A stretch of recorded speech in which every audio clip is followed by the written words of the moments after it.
warahmatullahi wabarakatuh. Alhamdulillah, wassalatu wassalamu ala Rasulillah wa ala alihi wa sahbihi wa man wala. Subhanaka la ilma lana illa ma 'allamtana innaka antal alimul hakim wa tub 'alaina innaka antat tawwabur rahim.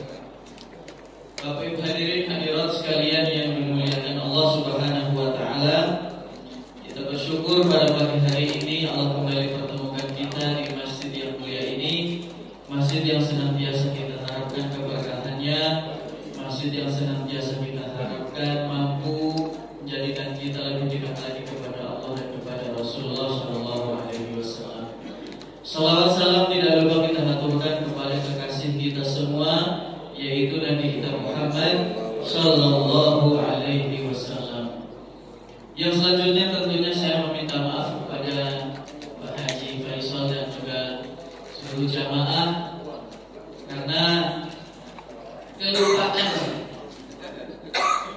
bukan karena Pak karena lupa saja. Alhamdulillah diingatkan oleh Pak Haji tadi di telepon baru sadar, maka saya gunakan kecepatan buruk. Saya mengatakan 10 menit Pak Haji, tapi ternyata nggak nyampe 10 menit kayaknya ya. Nyampe, alhamdulillah. Bapak, ibu-ibu sekalian yang dirahmati Allah Subhanahu wa taala, kita mulai dari satu kisah seorang wanita yang sudah cukup senior dari sisi usia. Wanita ini tinggalnya di Damaskus, Suriah. Dan wanita ini mengerti betul bahwasanya di negerinya ada seorang sahabat Rasulullah SAW, yaitu Sayyiduna Bilal bin Rabah. Sayyiduna Bilal bin Rabah adalah seorang laki-laki dari Habasyah, dari Afrika, yang pada waktu itu ketika Rasul wafat, beliau sudah tidak sanggup lagi tinggal di kota Madinah, sehingga beliau kemudian berhijrah atau berpindah dari Madinah ke Suriah. Sesampainya di Suriah, seorang ibu ini kemudian melaporkan perihal putranya yang sedang sakit parah. Maka ibu ini kemudian mengunjungi Sayyiduna Bilal bin Rabah dan menggendong anaknya ini ke hadapan Sayyidina Bilal bin Rabah, meminta agar berbuat sesuatu untuk putranya yang sudah lama sekali sakit dan nampaknya sakitnya semakin hari semakin parah. Ya ashab ya Rasulullah, atau ya sahib Rasulullah, wahai sahabatnya Rasulullah, tolonglah anakku. Barangkali engkau memiliki semacam pengobatan atau mungkin ada ruqyah dan sebagainya. Tolong obati anakku. Anakku sudah lama sakit dan sekarang dia sudah tidak bisa makan lagi, nggak bisa minum lagi. Tolong. Maka sahib Rasulullah ini kemudian mendekat, menggendong anak itu, lalu dibawa masuk. Bapak Ibu sekalian, bayi ini atau anak ini dibawa masuk ke rumah Sayyidina Bilal bin Rabah. Sayyidina Bilal bin Rabah kemudian mengeluarkan baju yang sudah lusuh dari dalam lemarinya. Dikeluarkan baju itu, jubah itu. Lalu bayi ini diselimuti dengan jubah ini. Diselimuti. Kata ibu ini, ya sahib Rasulullah, wahai sahabat Rasulullah, mengapa tidak ada baca-baca ini, atau kenapa tidak diberi obat anakku ini? Dia sudah lama sakit dan aku butuh supaya dia ini sembuh. Kata Bilal bin Rabah, wahai ibu, bersabarlah sesaat, kita tunggu. Setelah anak ini sudah kita selimuti baju ini, kita tunggu beberapa saat. Maka ditunggu beberapa menit, anak ini tiba-tiba bergerak. Yang tadinya lumpuh gak bisa bergerak, lama-lama bisa nangis, lama-lama duduk, Bapak Ibu sekalian, lalu berdiri dan dia bisa berjalan. Yang buat penasaran ibu ini dan penasaran kita semua, ini kok bisa begitu ya? Ketika ditanya, ya sahib Rasulullah, Anda kan tidak ngapa-ngapain dengan anak ini, mengapa anak ini kok jadi sembuh seperti ini? Sayyidina Bilal bin Rabah mengatakan, ibu tahu, Itu jubah siapa? Ibu tahu itu jubah siapa yang dipakaikan ke anakmu tadi? Tidak tahu ya sahib Rasulullah. Itu adalah jubahnya Rasulullah SAW yang pernah diberikan oleh Rasul kepada aku sebagai hadiah dan aku simpan dan ternyata bisa menjadi obat. Kasih jubah kita ya. Jubah kita mah nggak mau pakai. Itu hanya khusus jubahnya Rasulullah Sallallahu Alaihi Wasallam. Begitu pula di Palestina, di Masjidil Aqsa itu ada batu yang menggantung yang diikat ke tanah dan batu itu adalah pijakan ketika beliau melakukan Mi'raj. Di situ ada seorang laki-laki penjaga masjid mengatakan kepada beberapa rombongan ziarah untuk ayo ibu aku ajak ke tempat di mana di situ ada lubang. Coba ibu masukkan tangan ibu ke dalam lubang itu. Masukin. Begitu dicabut, dicium, harumnya bukan main. Ibu ini bertanya, ini apa kok lubang ketika dimasukin kok harum sekali? Menurut cerita, sejak saya kecil sampai saya sudah tua begini, dan saya dulu waktu kecil selalu memasukkan tangan saya ke sini dan harumnya sama. Menurut cerita, disitulah dahulu ketika Rasul Mi'raj, jenggot beliau sempat ada yang terjatuh di situ dan harum. Kisah ini sampai sekarang, Bapak Ibu kalau ke Al-Aqsa, saya diajak, itu ada lubang di situ dimasukin, aromanya harum sekali. Dan ibu ini penasaran, belinya di mana? Gak ada jualannya nih. Ini hanya khusus dulu Rasul jenggotnya beberapa helai jatuh ke situ. Itulah Nabi kita Muhammad Sallallahu Alaihi Wasallam. Bisa jadi obat Pak jubahnya. Yang tadinya nggak bisa ngapa-ngapain jadi sehat kembali. Kalau jubah kita mah cukup dipakai saja ya. Bapak Ibu hadirin hadirat sekalian yang dimuliakan Allah Subhanahu Wa Taala. Sesuai dengan jadwal kita pagi ini kita membahas tentang diangkatnya Muhammad sebagai utusan Allah Subhanahu Wa Taala. 3 tahun sebelum beliau diangkat menjadi Rasul, beliau dibuat oleh Allah untuk sibuk di dalam urusan-urusan keagamaan. Beliau kemudian menetap 1 bulan itu di gua apa? Gua Hira. Nah, di Gua Hira itulah dahulu pernah Nabi alaihi salatu wassalam membelah bulan. Mukjizatnya Nabi Muhammad bisa membelah bulan. Malam ini bulannya sedang bagus-bagusnya, bulan utuh. Itu dulu orang-orang kafir Mekah ingin mengetahui kebesaran Allah Subhanahu Wa Taala. Dan hadis ini periwayatannya banyak sekali dari Ibnu Abbas, dari mana-mana banyak. Muhammad, kalau memang kamu adalah utusan Allah, tolong tunjukkan kebesaran Allah Subhanahu Wa Taala melalui engkau. Beliau membelah bulan dan bulan terbelah. Allah Subhanahu Wa Taala berfirman di dalam Al-Quran, dan bulan telah terbelah, wa syaqqal qamar. Saya lupa ayat apa itu. Tapi wa syaqqal qamar, dan bulan pernah terbelah. Sama Nabi dibelah. Yang satu di dekat Gua Hira, yang satu di sebagian yang lain. Namanya orang kafir, Pak. Hidayah bukan milik Nabi. Hidayah milik Allah Subhanahu Wa Taala. Mereka bilang begini, Muhammad telah menyihir kita. Katanya sihir, Pak. Muhammad telah menyihir kita. Kalaulah ini bukan sihir, tentunya orang-orang selain kita akan menyaksikan peristiwa ini. Datang Pak kafilah dari luar Mekah masuk, ditanya, kamu malam itu, tanggal itu melihat nggak ada bulan-bulan? Kamu melihatnya. Dan kami bukan penduduk Mekah, kami melihat itu. Artinya itu betul-betul mukjizat, bukan sihir. Apakah itu kemudian membuat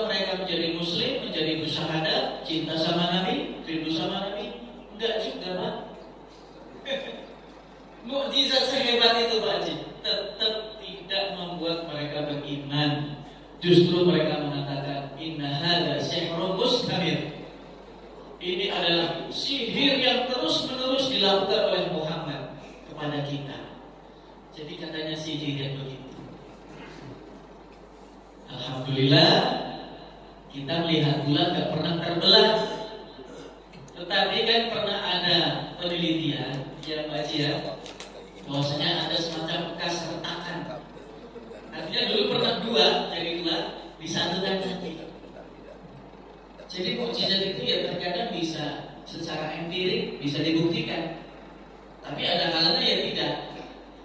Maka disinilah kita perlunya mengedepankan iman daripada logika kita. Karena logika kita sangat terbatas. Tetapi iman kita karena Allah yang memberi tidak terbatas. Bapak Ibu hadirin sekalian yang dirahmati Allah Subhanahu wa taala. Seperti biasa beliau kemudian naik ke atas Gua Hira. Gua Hira bukitnya Bukit Nur namanya. Jabal Nur. Jadi nama gunungnya itu Nur, nama guanya Gua Hira. Sebetulnya kalau disebut gua juga kayak nggak pantas ya. Karena kalau gua dalam pikiran kita di Indonesia itu ya dalam, jauh jangkauannya, itu mah nggak jauh Pak, cuma tembus saja malah. Ya, tapi sebutannya Gua Hira, Gua Hira. Disitulah beliau, orang Jawa bilang tirakat ya, menyembunyi, bersemedi, berkholwat, bertahanus di situ beliau. Dan beliau selalu membawa bekal. Nah di tahun ketiga, tepat di usia 40 tahun, Allah Subhanahu wa taala muliakan beliau dengan diangkatnya beliau menjadi nabi, menjadi utusan Allah. Dan itu tidak diharapkan Bapak Ibu sekalian. Tidak berharap saya nanti jadi nabi. Beliau kan buta huruf Bapak Ibu. Tidak bisa baca, tidak bisa tulis. Tidak pernah duduk-duduk bermajelis, tidak pernah kemudian kuliah kalau orang kita sekarang, nggak pernah baca karya tulisnya orang, nggak pernah. Di dalam pikiran beliau tidak pernah ada ilmu yang masuk dari makhluk, nggak pernah baca-baca karena memang tidak bisa baca. Tetapi malam itu tiba-tiba datanglah sesosok makhluk yang sangat mengerikan. Makhluk itu datang tiba-tiba dan memeluk Nabi Muhammad Sallallahu Alaihi Wasallam.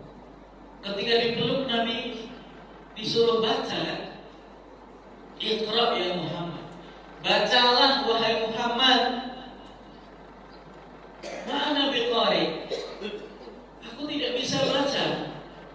Dan memang beliau tidak bisa baca. Harus baca apa aku ini? Dilepas lagi sama Jibril alaihi salam. Yang namanya Jibril, Pak Malaikat. SOP-nya begitu ya begitu. Nggak nanya dulu, kamu tadi sesak napas nggak waktu saya peluk? Nggak nanya dulu Pak. Dan Nabi mengatakan, aku dipeluk sama Jibril, aku merasakan seperti orang yang mau meninggal. Begitu sempit dada ini, karena pelukannya begitu erat. Nggak pakai ukuran manusia mungkin Pak. Dipeluk lagi yang kedua kalinya, Iqra ya Muhammad, bacalah wahai Muhammad. Nabi kita mengatakan, ma'ana bil qari, tidak bisa baca. Sampai 3 kali, Iqra ya Muhammad, ma'ana bil qari, apa yang harus aku baca? Barulah turun firman Allah surat Al-Alaq 1-5. Iqra bismi rabbikal ladzi khalaq. Khalaqal insana min 'alaq. Iqra wa rabbukal akram. Alladzi 'allama bil qalam. 'allamal insana ma lam ya'lam. 5 ayat saja. Jadi dahulu Bapak Ibu sekalian, ayat turun tidak sekaligus. Meskipun suratnya Al-Alaq, tapi tidak sepenuhnya turun pada waktu yang sama. Al-Alaq 1-5. Itu pun berat Pak bagi Nabi untuk menerimanya. Karena ayat ini memiliki bobot massa, memiliki sesuatu yang berat. Maka Nabi ketika mendapatkan wahyu di surat yang lain, tiba-tiba untanya Nabi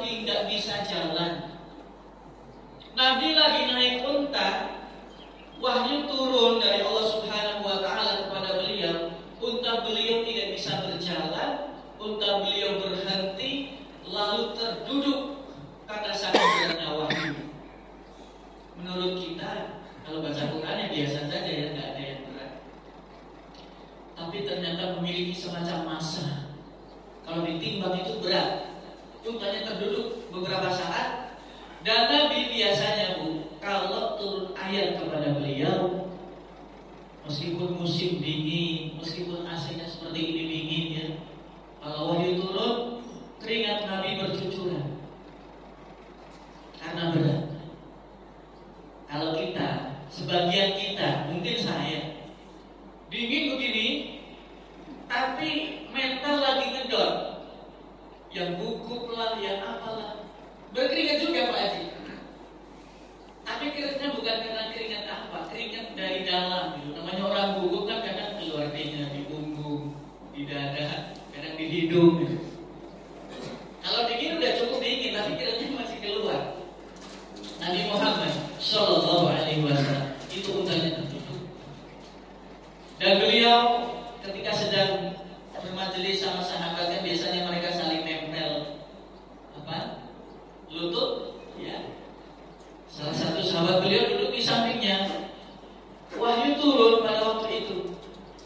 Sahabat mengatakan, pahaku hampir patah karena aku sedang bersentuhan dengan lututnya Nabi, dan Nabi pada waktu itu mendapatkan wahyu dari Allah Subhanahu wa Ta'ala. Berat. Sama dengan ayat ini ketika turun, berat bagi Nabi. Dan Nabi kemudian membaca itu, mengikuti, akhirnya hafal. Gak dicatat tapi dihafal sama beliau. Sudah, setelah membacakan itu, Jibril pergi. Nabi Muhammad kemudian ketakutan dengan takut yang sangat dahsyat, keluar dari Gua Hira, pulang menuju istrinya. Ketika pulang itulah seorang istri di sini kemudian berperan sangat penting. Pertama, ditenangkan fisiknya. Pelajaran bagi kita, ibu-ibu sekalian, ketika suami kita pulang dari bekerja atau pulang dari mana, kita jangan dulu tanyakan perihal apapun kepada suami kita, tapi yang terbaik adalah kita sediakan kopi atau teh dulu. Sebagaimana dulu Nabi ketika ketakutan begitu, itu Khadijah menyediakan selimut, ya. Nabi kan mengatakan, selimuti aku ini ketakutan. Enggak nanya, aku kenapa gitu kan? Tapi langsung yang penting fisiknya dulu ditenangkan, selimuti. Sudah agak reda, kan menggigil Pak, ketakutan Nabi alaihi salatu wasallam. Baru ditanya, ada apa suami? Kenapa nampaknya Anda begitu takut seperti itu? Aku ini tadi kedatangan sesosok makhluk yang aku belum pernah melihatnya sampai seusia ini 40 tahun. Belum pernah aku lihat ada makhluk yang seperti itu. Aku khawatir itu jin, aku khawatir itu nanti ada gangguan, aku nanti jangan-jangan mengalami kecelakaan dan sebagainya. Setelah fisiknya sudah ditenangkan oleh Khadijah, ditenangkan batinnya. Wahai suamiku, sesungguhnya Allah Subhanahu wa Ta'ala tidak akan mungkin mengecewakan engkau. Engkau adalah orang yang rajin silaturahim. Engkau adalah orang, ini jasanya disebutkan semua Pak di hadapan Nabi. Orang yang rajin silaturahim, orang yang rajin membantu orang miskin, orang yang rajin berpihak di dalam kebenaran. Semua jasa-jasanya Nabi alaihi salatu wasallam disebutkan di hadapannya oleh istrinya. Akhirnya batinnya tenang Mbak. Oh, berarti itu bukan tanda keburukan bagiku. Bukan. Allah tidak akan mungkin mengecewakan kamu, apalagi menyusahkan kamu, wahai suami. Ketiga, besok aku akan temui Waraqah bin Naufal. Masih ingat ya? Waraqah bin Naufal itu masih familinya Khadijah. Dia ahli agama, ahli agama Nasrani, ahli kitab. Besok kita ke sana, kita tanyakan perihal yang mengalami dirimu, yang terjadi pada dirimu. Besok kita ke sana. Nah, jadi tenang Pak. Nah, akhirnya datanglah ke Waraqah bin Naufal. Kata Waraqah, sungguh wahai Khadijah, yang datang kepada suamimu di gua itu adalah An-Namus. An-Namus itu bahasa Ibrani. Itu adalah Jibril alaihissalam. Bahasa Ibraninya An-Namus. Alladzi jaa ila Musa. Yang dahulu Namus pernah datang menghadap Musa alaihissalam. Dia itu malaikat. Dan suamimu itu adalah calon nabi, dan bahkan suamimu adalah nabinya umat ini. Kalaulah pada nanti saatnya suamimu diangkat menjadi nabi dan berjuang membelanya, membela agama Allah, aku menjadi orang pertama yang akan menjadi pengikutnya. Waraqah bin Naufal siap menjadi umatnya Nabi Muhammad. Ternyata Waraqah bin Naufal belum sempat kemudian masuk Islam. Beliau meninggal karena usia sudah sangat sepuh, meninggal dunia. Ulama berbeda pendapat tentang statusnya Waraqah bin Naufal. Ada yang mengatakan musyrik, ada yang mengatakan dia masuk surga karena dia sudah punya niat mau menjadi pengikutnya Muhammad. Nah, kalau ada pendapat seperti ini, saya secara pribadi mengambil yang paling enak. Mengambil yang paling enak, yaitu dia masuk surga. Itu Bapak Ibu sekalian. Waraqah bin Naufal, nanti kalau aku kemudian diberi kesempatan oleh Allah untuk menjadi pengikut dia, aku akan menjadi orang yang membelanya ketika dia nanti diusir dari negerinya. Disinilah Nabi Muhammad heran. Bukankah selama ini aku ini orang baik? Tidak pernah ada catatan kriminal, tidak ada catatan keburukan dalam sepanjang kehidupan Nabi. Tetapi mengapa Waraqah mengatakan nanti kamu diusir? Kamu nanti akan diusir dari negerimu oleh masyarakatmu sendiri. Ada apa? Kenapa begitu, hai Waraqah? Waraqah menjawab, ya Muhammad, tidak ada orang yang membawa seperti apa engkau bawa. Artinya risalah ini, kecuali orang itu akan dimusuhi masyarakatnya, akan diusir. Jadi kalau Nabi itu Pak musuhnya banyak. Nabi, kalau kita seminimal mungkin menjauhi musuh, karena musuh nggak dicari pun akan datang. Tapi perbanyaklah teman, perbanyaklah persaudaraan. Maka terbukti nggak Pak kira-kira ucapan Waraqah itu? Terbukti Pak Haji. Terbukti Pak, Nabi sebaik itu, kurang apa lagi? Hatinya lapang, dadanya terbuka, lisannya lembut, akhlaknya baik, gak bisa ngalahin siapapun. Mengalahkan akhlaknya Nabi tidak ada yang bisa. Malaikat pun kalah sabar dengan Nabi Muhammad SAW. Malaikat penjaga gunung kan gak sabar. Muhammad, kalau kamu perintahkan aku menimpakan gunung ini kepada masyarakat, itu akan kami lakukan. Artinya Pak, malaikat saja sabarnya masih kurang. Nabi Muhammad sabarnya luar biasa. Abdullah bin Ubay bin Salul, tokoh munafik, gembong kemunafikan, di tahun 9 Hijriah dia meninggal. Dia mati. Sama Rasul disolatin jenazahnya. Sayyidina Umar orang pertama kali protes. Ya Rasulullah, bukankah dia itu munafik? Bahkan gembongnya kemunafikan, kenapa Anda masih sholatkan dia? Itulah hati Nabi Muhammad. Nggak ada dendam, nggak ada rasa. Ini orang dulu pernah nyakitin saya nggak akan sholatkan dia. Nggak ada begitu. Nabi kita Muhammad SAW disolatkan. Meskipun beberapa saat kemudian turun wahyu bahwasanya Sayyidina Umar adalah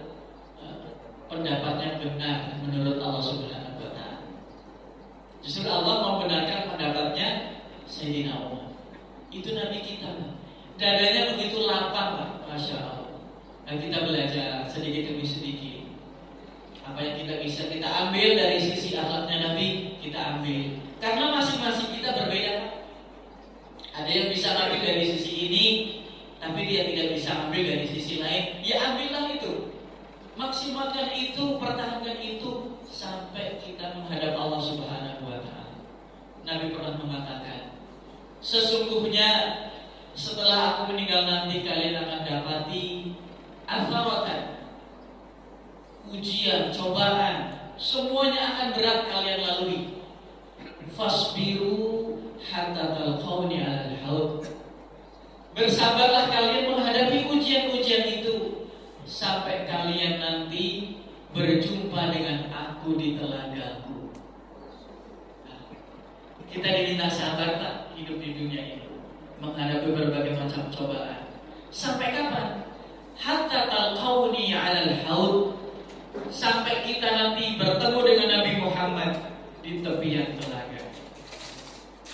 Maka perjanjian pertemuan ini, Pak, jangan kita batalkan.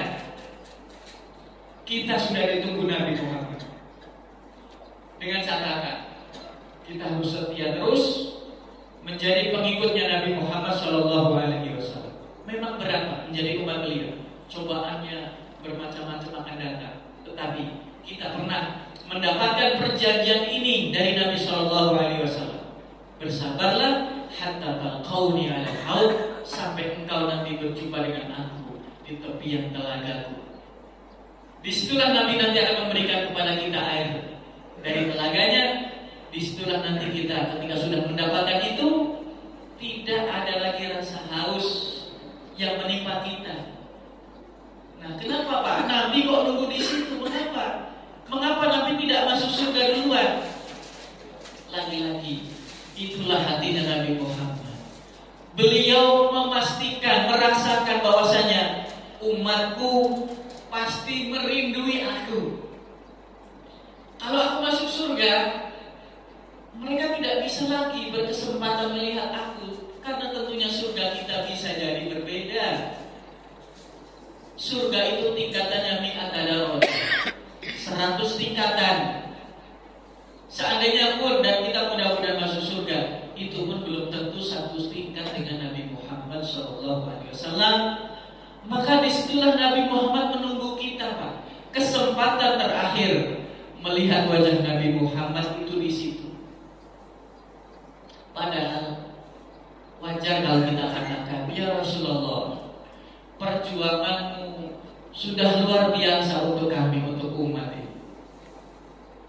Dan sudah layak Anda masuk duluan ke surganya Allah. Silahkan masuk.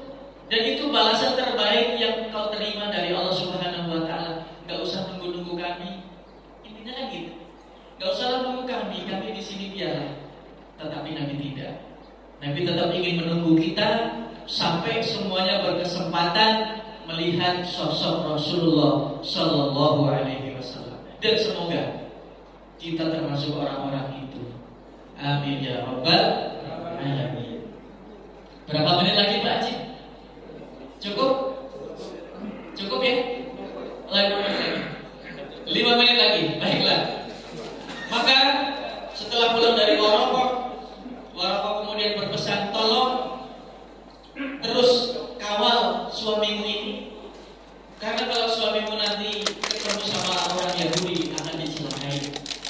Akhirnya beliau pulang. Tiba-tiba wahyu terputus beberapa minggu, Pak Haji.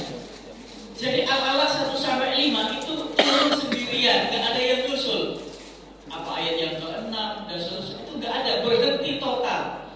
Dalam hitungan Syekh Shafii Rahman beberapa minggu, gak sampai setahun ya, beberapa minggu. Disitulah Nabi merasakan galau, khawatir. Makanya kan ada tafsir yang berbunyi, tafsir yang menafsirkan surat Al-Duha, wa wajadaka dhallan fahada. Nabi itu bingung, ini gimana? Itu bukan dhallan sesat, bukan. Tapi dhallan itu bingung harus berbuat apa. Karena wahyu gak turun lagi, Pak, setelah itu. Beliau kemudian sering keluar dari rumah. Di kitab ini disebutkan beliau sempat ingin menjatuhkan dirinya dari atas jurang ke sebuah lembah. Saking bingungnya ini Pak, karena beliau berharap wahyu itu turun lagi. Begitu Nabi berpikiran mau terjun ke jurang, Jibril datang. Wahai Muhammad, yakinlah engkau ini utusan Allah dan aku adalah penyampai risalahnya. Akulah wasilahnya. Tenang, jangan galau begitu. Nah, Nabi tenang Pak. Setelah Jibril turun menyampaikan informasi itu, Nabi tenang, pulang. Rupanya wahyu nggak turun lagi beberapa saat.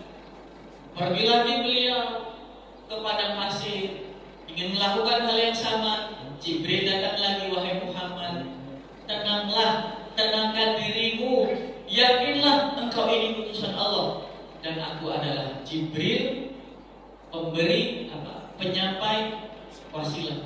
Aku adalah wasilah. Nabi pulang tak tenang. Akhirnya turunlah wahyu yang kedua, yaitu surat Al-Muddathir 1-7. Itu. Jadi turunnya nggak banyak, 1-5, 1-7. Bahkan kadang cuma 1 ayat. Tapi bagi Nabi itu terasa berat. Sudah 5 menit nampaknya Pak Haji. Sekali lagi saya minta maaf pada ibu-ibu, bapak-bapak karena keterlambatan saya. Alhamdulillah tapi bapak ibu bisa jadi ngopi duluan ya. Alhamdulillah untuk tanggal 25 berarti hari Ahad, malam Senin pukul 19.30 ada undangan terbuka untuk bapak-bapak. Untuk ibu-ibu silakan di rumah saja. Karena ini untuk bapak-bapak kajian Sirah Nabawiyah gabungan. Kita mengundang beberapa jamaah yang saya di situ mengisi kajian. Biasanya satu masjid setidaknya minimal 5 orang hadir. Maka saya sangat berharap bapak-bapak bisa hadir. Meskipun tentunya tidak semuanya, sebagian ya. Kalau semuanya kayaknya berat Pak. Masjidnya itu parkirnya sempit sekali Pak. Di situ kelemahannya parkirnya. Kalau di kita parkir bisa luas begini, kalau Masjid Al-Ikhlas itu parkirnya agak sempit di pinggir jalan. Mohon bapak-bapak bisa hadir. Pak Haji Faisal mungkin nanti yang mengkoordinir Pak Haji. Demikianlah undangannya, semoga bisa hadir semua. Subhanakallahumma wa bihamdika asyhadu an la ilaha illa anta astaghfiruka wa atubu ilaik. Wassalamualaikum warahmatullahi